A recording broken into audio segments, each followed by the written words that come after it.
ಎಲ್ಲರಿಗೂ ಮೊದಲನೇದಾಗಿ ನಾಗು 9 ಭಕ್ತಿ ಸಮಾಚಾರ ಚಾನೆಲ್ಗೆ ಸ್ವಾಗತ.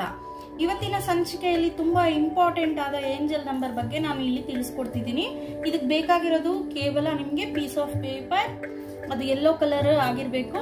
ಯೆಲ್ಲೋ ಕಲರ್ ಇಲ್ಲ ಅಂದ್ರೂ ಅರಿಶಿನ ಹಚ್ಬಿಟ್ಟು ತಗೊಳ್ಳಿ ಅಥವಾ ಗ್ರೀನ್ ಪೇಪರ್ನ ಯೂಸ್ ಮಾಡಿ ಅದ್ರ ಮೇಲೆ ರೆಡ್ ಮಾರ್ಕರ್ ಅಲ್ಲೇ ಬರಿಬೇಕು ಅಥವಾ ಕುಂಕುಮದಲ್ಲಿ ಬೇಕಾದ್ರೂ ಬರಿಬಹುದು. ಈ ಮೋಸ್ಟ್ ಪವರ್ಫುಲ್ ಏಂಜಲ್ ನಂಬರ್ ಏನಪ್ಪಾ ಅಂದ್ರೆ 818 ಅನ್ನೋದು ತುಂಬಾ ಚೇಂಜಸ್ ನ ತರುವಂತದ್ದು. ನಮ್ಮ ಲೈಫ್ ಅಲ್ಲಿ ತುಂಬಾ ಡೆವಲಪ್ಮೆಂಟ್ ತರುತ್ತೆ, ಫೈನಾನ್ಷಿಯಲ್ ಗ್ರೋತ್ ಅನ್ನೋದು.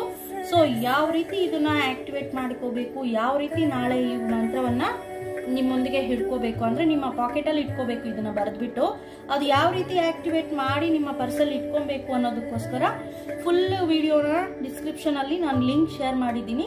ಅದನ್ನ ನೋಡ್ಕೊಳ್ಳಿ ಯಾವ ರೀತಿ ಮಾಡೋದು ಅನ್ನೋದು ಫುಲ್ ವಿಡಿಯೋನು ಇರುತ್ತೆ. ಸದ್ಯಕ್ಕೆ ನೀವು ಈ 818ನ ನಾಳೆ ದಿವಸ ಅಂದ್ರೆ